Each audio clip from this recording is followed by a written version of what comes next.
Welcome back, it's Rigers Bakiu.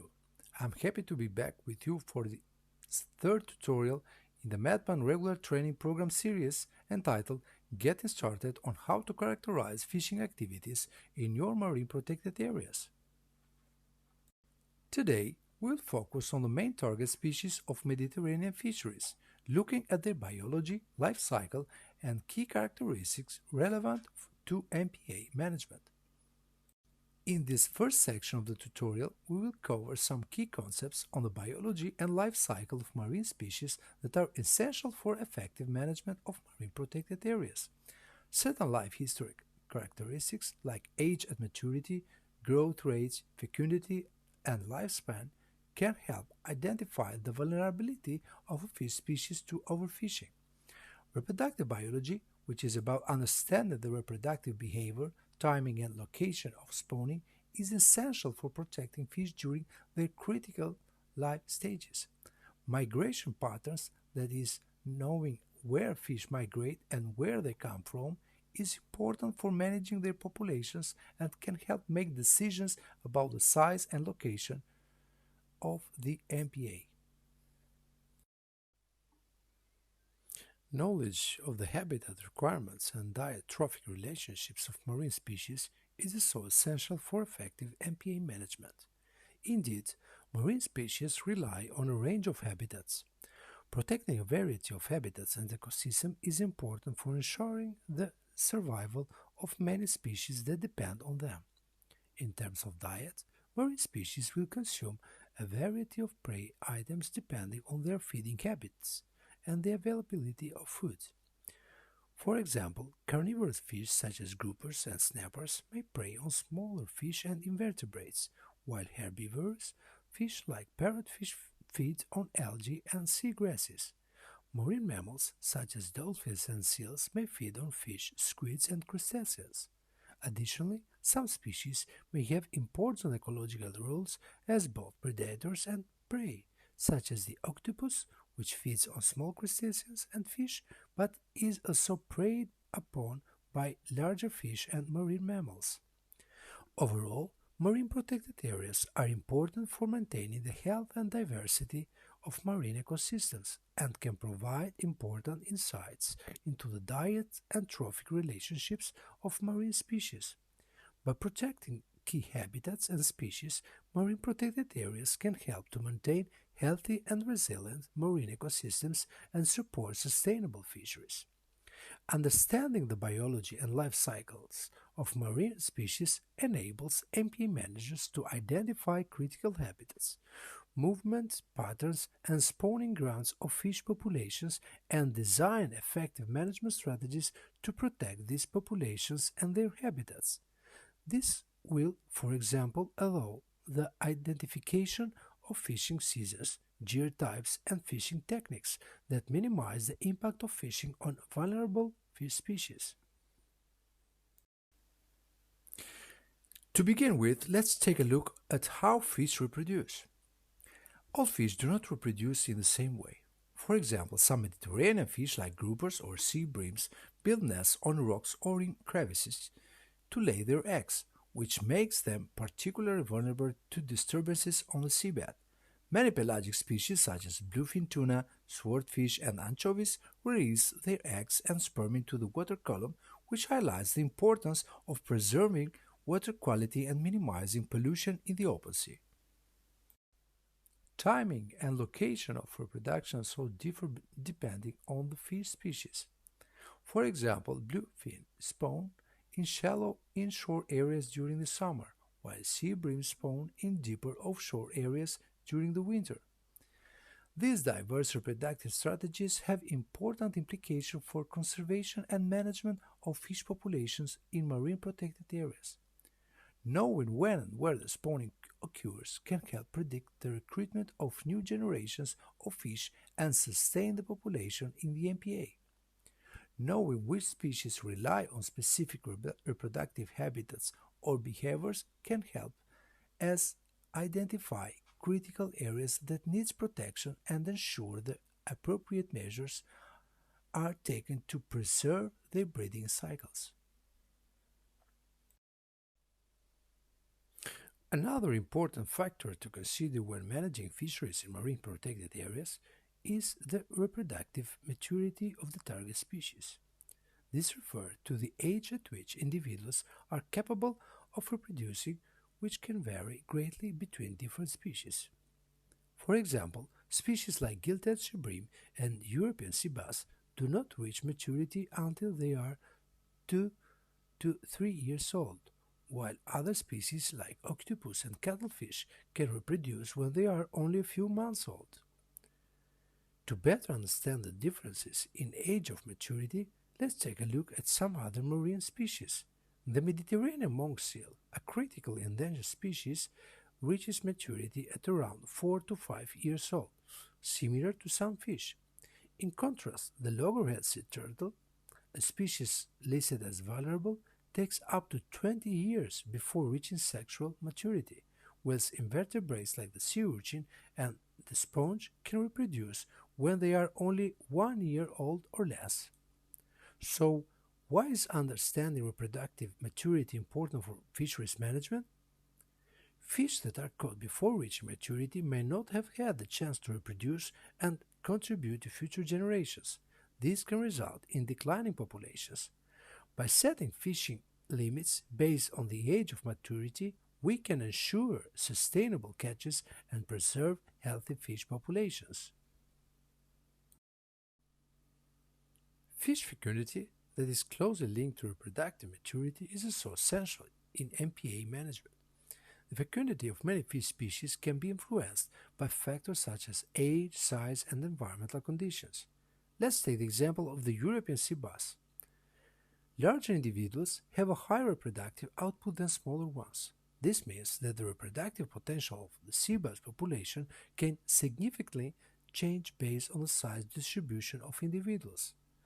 Therefore, managing European sea bass populations solely based on total biomass or fishing mortality might not be sufficient to ensure sustainability.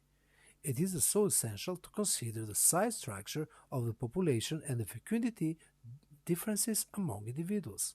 This might mean implementing measures to protect larger individuals, such as implementing minimum size limits or closed seasons during the spawning periods.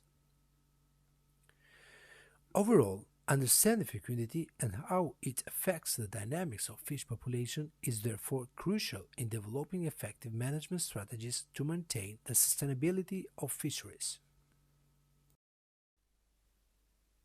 Fish spawning areas are incredibly important for the health of many species in the ocean. Spawning areas are typical locations where fish breed, lay eggs, and raise their offspring. These areas provide essential habitat for fish reproduction and development and are often critical for the success of fish populations. In the Mediterranean, several target species, as groupers and red mullet, rely on spawning areas. These areas not only support the reproduction of these species, but also attract smaller fish that serve as prey for larger predators such as sharks and dolphins. However, these areas are also vulnerable to overfishing, as they are generally known to be home to the best breeding fish. Fish typically come to spawn from a wide radius, so the losses affect a large area. By protecting and managing spawning areas, MPAs help prevent overfishing, increase fish populations, maintain ecosystem health and biodiversity, and support the sustainability of fisheries as populations become more abundant with thriving populations in neighboring areas.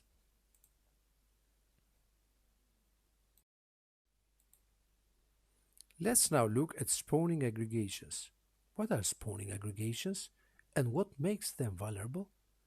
During breeding seasons, many fish species converge in large groups at specific locations to release eggs and sperm for fertilization. This mass breeding strategy provides the best chances for fertilization and the survival of offspring. Spawning aggregations are an important component of the life cycle of many fish species. Species like grouper, snapper, and sea bream rely on these aggregations. However, overfishing and habitat degradation can threaten these aggregations, leading to a reduction in the per capita reproduction rate of fish and making them vulnerable to population declines. Additionally, selective fishing pressure can drive genetic evolution towards smaller body sizes and slower growth rates. If fishers only catch bigger fish, then smaller fish have a better chance of surviving and passing on their genes. Over time, this can result in a population that is genetically predisposed to be smaller in size and grow more slowly, which can make it harder for them to reproduce successfully. Overall, spawning aggregations are an essential part of the breeding behaviors of many fish species, and understanding and protecting these sites are crucial for maintaining healthy populations of these species. Recruitment is another important concept to understand when it comes to managing fisheries sustainability, particularly in the Mediterranean, where many fish species are heavily targeted by both commercial and recreational fisheries. Recruitment refers to fish reaching the legally required catch size, ensuring they have had enough time to reproduce and contribute to the sustainability of fish population. Recruitment can be influenced by many factors such as water temperature, food availability, and predation rates, as well as fishing pressure, which can remove a large number of fish before they have the chance to reproduce. Understanding recruitment dynamics of target species and their vulnerability to fishing pressure is therefore important in order to establish effective management strategies and fishing guidelines and regulations. This is particularly important in relation to maintaining critical spawning and nursery habitats in MPAs. Marine species have different home ranges or habitats where they can thrive and carry out their life functions, like eating, living, and reproducing. And of course, not all marine species have identical ranges or habitats. Some species, such as monk seals and dolphins, have a large range that can migrate long distances to feed and reproduce. Other species, like seagrasses, have a more fixed range and are limited to certain areas based on environmental conditions. Additionally, different life stages of a species may require different habitats. For example, some fish species may spend their juvenile stage in seagrass beds, like Sparida family members, while their adult stage may require open water habitats. The diverse range of habitats in the sea is crucial for supporting the rich biodiversity of marine species. A marine protected area may therefore include the entire habitat and home range of certain species within its perimeter, while only partially protecting those of other species. For example, on the slide, the dusky grouper will be able to benefit from a few square kilometers of fully protected area, whereas the fully protected area will only cover a small portion of the home range of the monk seal, which moves over much larger areas, which are up to 100 square kilometers or more. Understanding the home range or habitat of marine species is therefore essential for their conservation.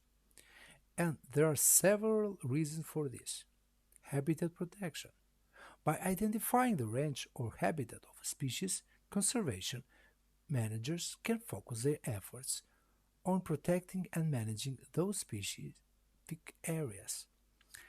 This includes implementing measures to reduce human impacts such as fishing, pollution, and coastal development that can harm or destroy the species' habitat. Population monitoring. By tracking the movements and distribution of species within their range, managers can monitor population sizes and trends. This information can help to identify areas of concern and inform conservation strategies such as implementing fishing quotas or establishing new marine protected areas. Recovery planning.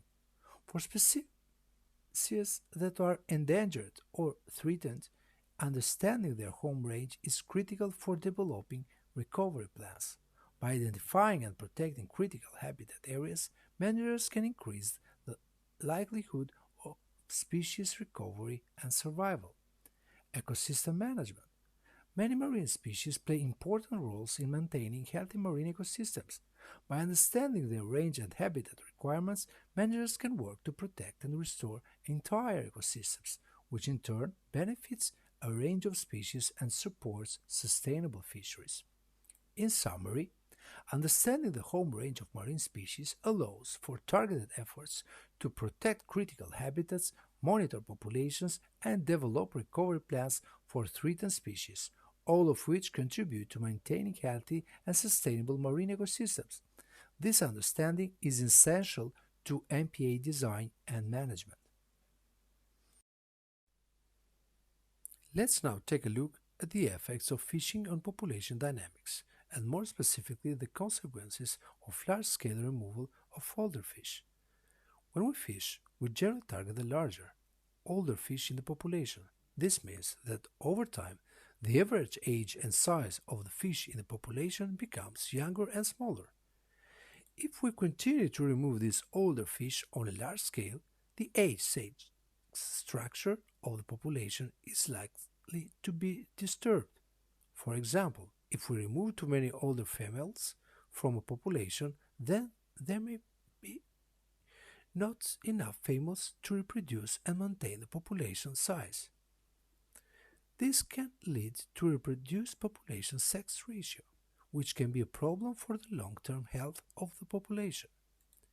In the Mediterranean, many species are particularly vulnerable to these effects. For example, the common dentex, which is differently known by its scientific name as Dentex dentex, is a popular target for commercial and recreational fishing.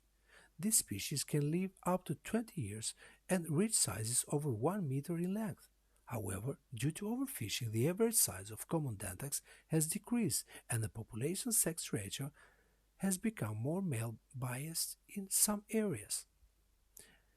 A combination of measures and regulations such as catch limits, size limits, fishing gear restrictions, and special management can be considered to address the issue of large-scale removal of older fish.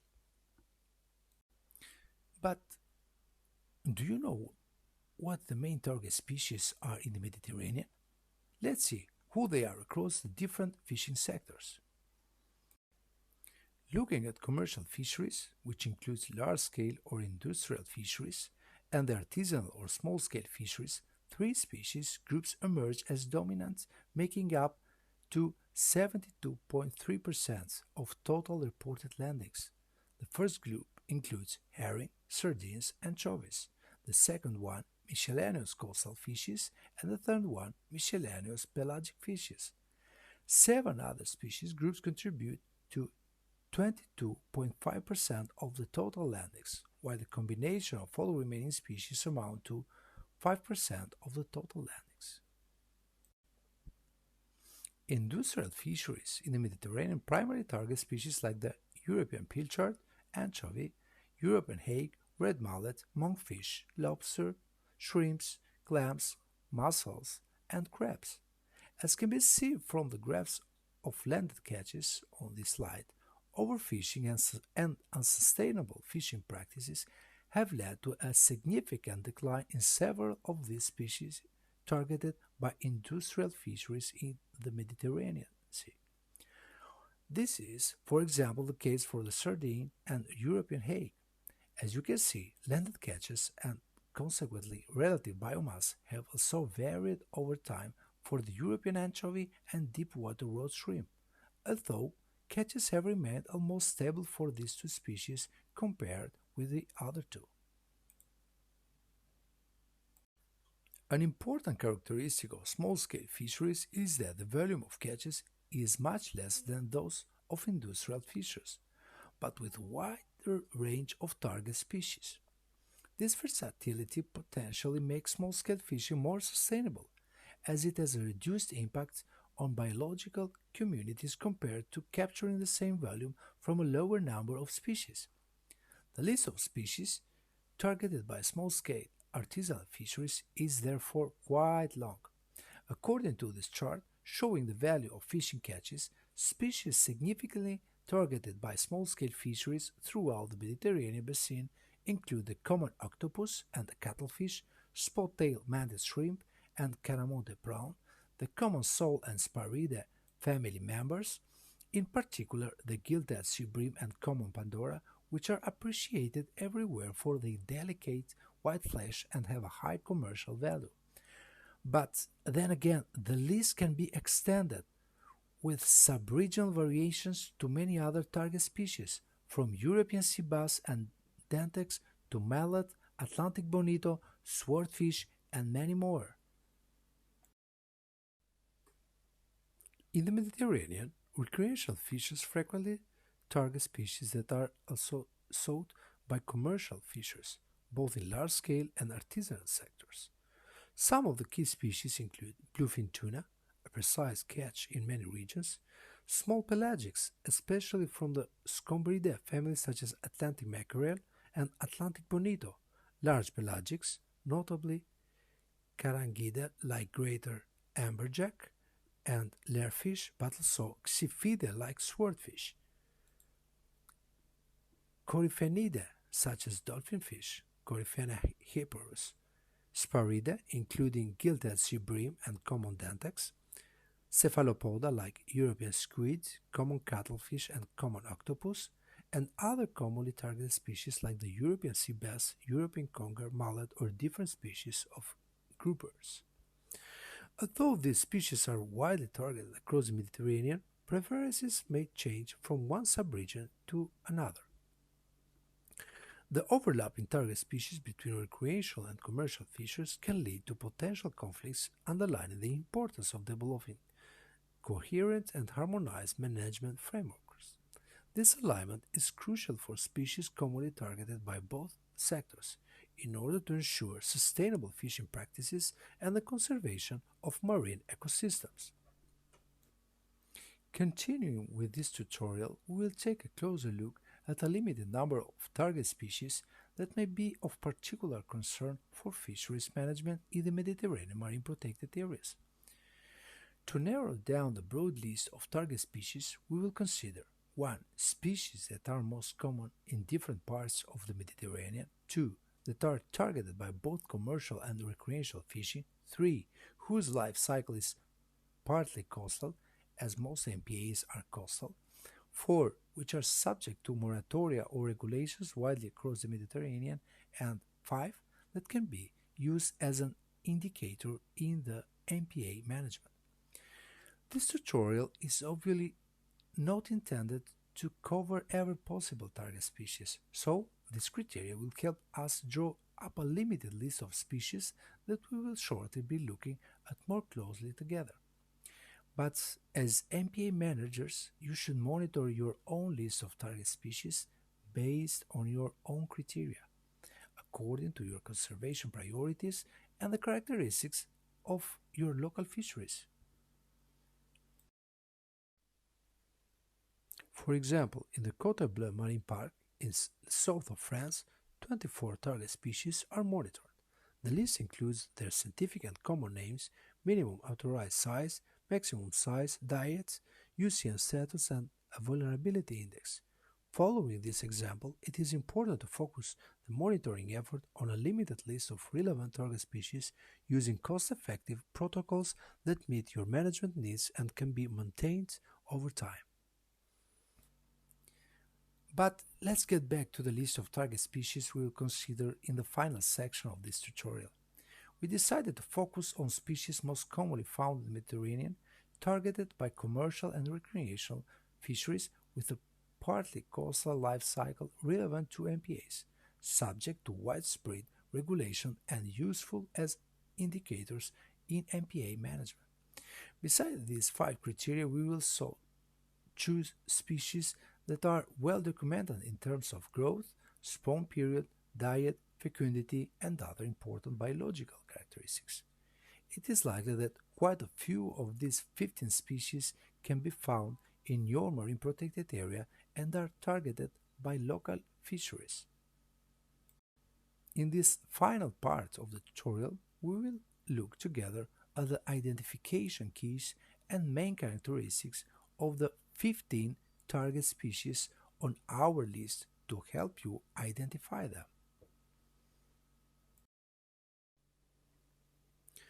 The European sea bass, Scientifically known as Dicentrarchus labrax, is not only an important organ species for commercial and recreational fisheries, but also the marine aquaculture in the Mediterranean, similarly to the gilt-head sea bream. This silvery gray fish likes coastal waters with sandy, muddy or rocky bottoms and lives in a range of habitats from marine to brackish and even freshwater areas. The sea bass prefers shallower waters but can be found up to 100 meters depth. It is known for its demersal lifestyle, living close to the seabed, and for its seasonal migration. It inhabits river mouths and coastal areas in summer and migrates offshore when the weather is colder in winter. They particularly like offshore islands. Young sea bass school together and feed on most types of sea creatures, in particular invertebrates, while adults are more solitary or live in small groups and hunt exclusively for smaller fish. The European sea bass reaches maturity at an average length of about 36 centimeters, with a general range between 23 to 46 centimeters. The maximum length encountered so far is 1 meter, while the maximum published weight is about 12 kilograms, and the maximum relative age reported is 30 years. The European sea bass can be recognized by smooth overlapping cycloid scales covering the area between the eyes of the fish, known as the interorbital space. It has a moderately protected mouth slightly extending forward, with a crescent band of vomerine teeth that is a special band of teeth shaped like a crescent at the front of its mouth. The back edge of sea bass gill cover or opercle has tiny saw-like or zigzag notches, while the bottom edge has sharp, forward-facing points called denticles. There are also two flat spines on the gill cover. Young sea bass usually have dark spots on their upper body, which might disappear as they get older. The common dentex, scientifically known as Dentex dentex, is a large and powerful fish found throughout the Mediterranean Sea. This fish stands out with its muscular, laterally compressed body growing up to 1 meter. It has a large hand and steep forehead, which is slightly darker than the rest of the metallic silvery gray body. It has obvious silvery lateral lines to the body and a long dorsal fin. Dentex species are usually solitary and are voracious hunters of small fish around shallow reefs, rocky walls, and wrecks. Beyond its ecological role, the common dentex is widely consumed and highly valued throughout the Mediterranean. The gilded sea bream, scientifically known as Sphaerus aurata, is a key species for commercial and recreational fishing, and is an important component of marine aquaculture in the Mediterranean. This fish is easily recognized by its tall body and distinctive large black spot on its gill cover.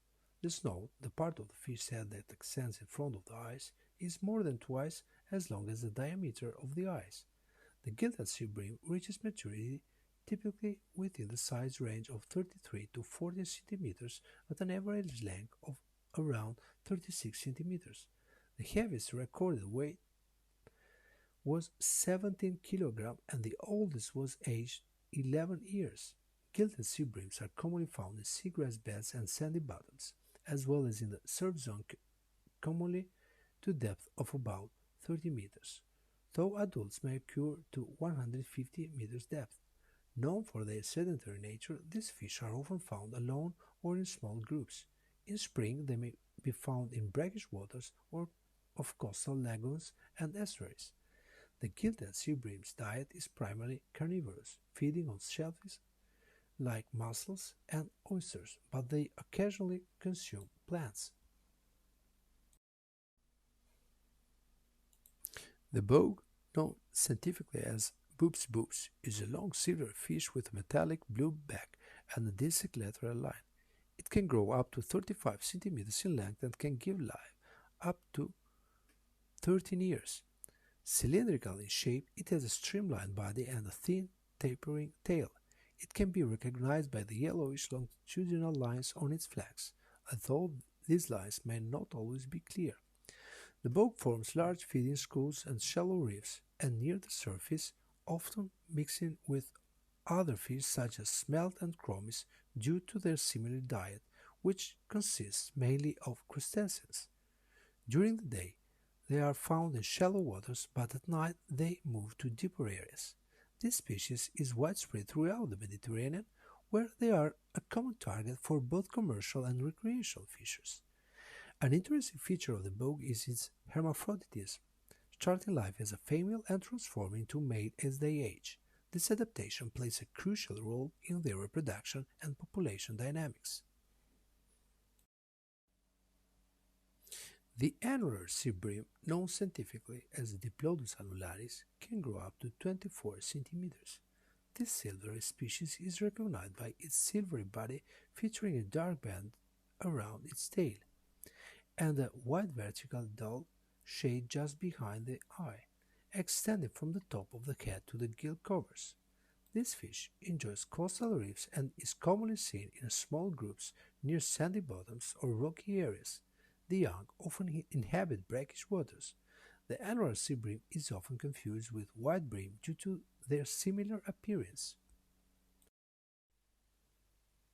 The striped bream, scientifically called Litognathus mormuris, grows up to around 55 centimeters and is widely distributed throughout the Mediterranean. The striped bream can be recognized by its silver color with 13 to 15 distinct vertical light gold stripes and an obvious high curved lateral line. As a bottom feeder, the striped bream digs into soft sand looking for worms and small invertebrates and can be found in the sea as well as in brackish waters. An interesting fact about the species is its reproductive behavior. All individuals start life as males and later change to females upon reaching maturity, a form of hermaphroditism known as protandry, which is also observed in species like the gilded sea bream. The striped mullet, scientifically known as Mulus romulatus or commonly called godfish, is highly prized as a food species and therefore a popular target in both commercial and recreational fishing in the Mediterranean. Striped mullet grows up to 40 centimeters and can range in color from golden or orange with red patches to pale cream and browns. It's easily identifiable by its striped dorsal fin, long sloping head and distinct fleshy lips. It has trim fleshy barbels, which it uses to sweep the soft sand or mud, searching for small worms and mollusks to eat. Striped mullet is usually working in pairs or small groups and is quite approachable.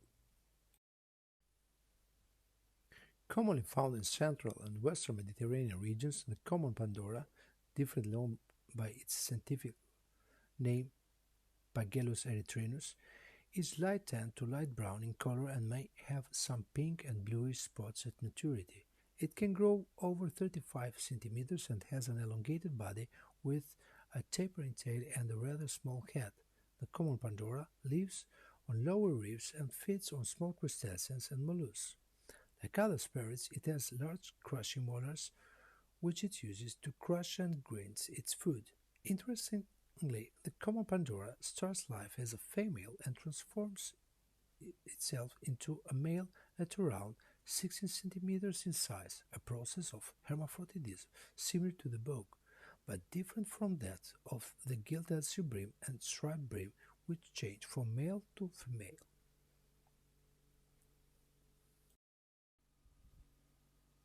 The great rockfish, also known as Scorpena scrofa, is the largest of the Mediterranean scorpion fish and can grow over 50 centimeters. It is highly prized in fish markets and restaurants and thus targeted by both commercial and recreational fishers.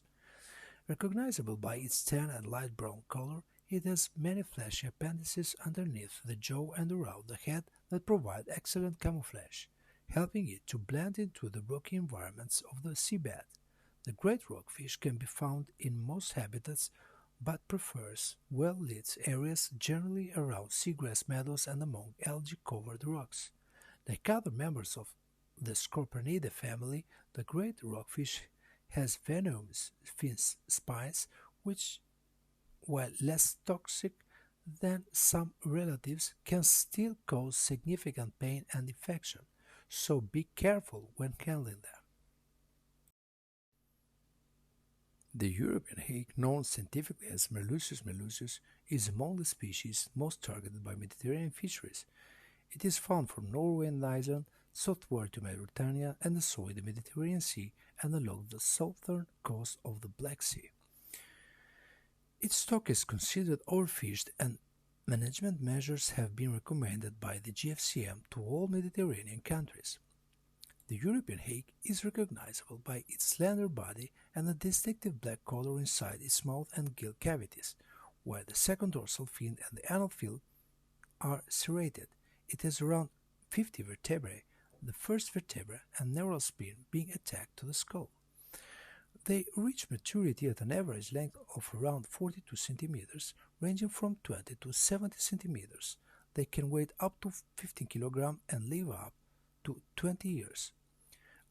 European hake inhabit marine demersal zones typically found at depths ranging from 30 to about 1,100 meters, though they are most common between 70 and 400 meters. European hakes exhibit interesting behavior patterns where adults stay close to the seabed during the day and move off bottom at night. Their diet mainly consists of fish like small hakes, anchovies, pilchard, herrings, codfishes, sardines, as well as squids, while the young feed on crustaceans. European hakes are best spawners, which means that they don't release all their eggs at once. Instead, they spawn in groups or batches over a period of time. This strategy can increase the chances of their eggs surviving to hatch, as they are spread out over different times and conditions, rather than facing the same risk all at once.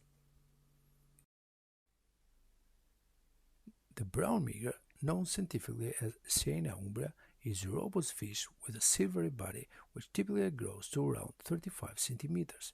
The head is dark in color and both the pelvis and anal fins have a strong white front margin set against a black background, which makes the rest of the fin appear almost invisible. Brown migger usually live in pairs and during the mating season from March to August, the males are known to produce a distinctive drumming or croaking noise. This sound is made using their swim bladder, an internal gas-filled organ that helps control buoyancy. The sound is not only a mating call but also a means of communication between the fish. The green wrasse, scientifically known as Labrus viridus, may not be the most popular fish on the market and is therefore not a prime fishing target, but it does occasionally end up in fishing nets and sold when caught. Typically small, around 15 centimeters in length, this fish displays shades of olive to golden green. There is some controversy over this fish, as it may actually be a juvenile form of another wrasse species, perhaps the brown wrasse, Labrus merula. As yet, however, the link has not been found. Ecologically, the green wrasse is known to favor seagrass meadows and small stony areas. It is quite timid and will quickly hide under stones if threatened. The red porgy, Pagurus pagrus, also known as the common sea bream, is a species of marine ray fin fish in the family Sparidae. It is found in the shallow waters on both sides of the Atlantic Ocean, including the western coast of Europe and the Mediterranean Sea. The red porgy is a seabed feeder with a diet consisting primarily of crustaceans, mollusks, and small fish. One of the most fascinating aspects of this species is its reproductive behavior. Like the bug, the red porgy is a protogynous hermaphrodite, meaning that most individuals start life as females and then change sex to become males. Fish reach sexual maturity at the age of 2 or 3, but the sexual transition can occur at a wider range of sizes and ages, from 20.6 centimeters to 41.7 centimeters in total length, and from 2 to 9 years of age. Not all the red porgies undergo this change. Some remain primarily males with atrophied ovarian tissue before they reach maturity. Others are secondary males transitioning after a few reproductive cycles, and some stay females throughout their lives. The timing of the sex change in red porgy is believed to be influenced by social or environmental factors and an area of interest for marine biologists and conservationists. The dusky grouper, known scientifically as Ephinephelus marginatus, is an iconic species in the Mediterranean and a species of significant concern and interest. Often targeted by recreational fishers, particularly spur fishers, it is considered as endangered globally by the UCN. The dusky grouper is known for its rich brown color, mottled with pale cream spots and blotches, and can grow up to an impressive size of 1.5 meters. Dusky groupers are quite territorial, but they can gather in large groups in areas where food is plentiful, like in some marine protected areas.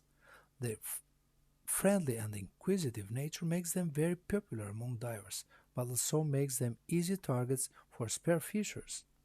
These groupers can live for up to 50 years, making them one of the longer-lived fish in the Mediterranean. The Mediterranean rainbow wrasse, known scientifically as Coris ulis, is a colorful and slender fish that is often sought after by recreational fishers in the Mediterranean. It can grow up to 25 centimeters long and is characterized by bright color changes throughout its life.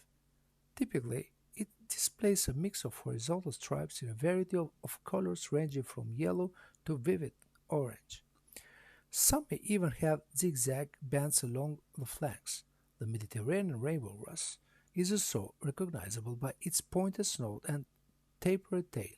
Males and females can be differentiated by differences in colors and patterns, making them an intriguing species for divers and snorkels to observe. These wrasses are commonly found swimming close over the reef, feeding on small crustaceans and worms. They are known for their curious nature, often following divers around, possibly in hopes of catching any small prey that might be disturbed by the diver's movements. I hope that the two previous tutorials, as well as this introduction to the main target species, their biology, life cycle and how to identify them, provided you with some useful background knowledge for characterizing fishing activities in your marine protected areas. There are many resources out there to help you go farther anyway.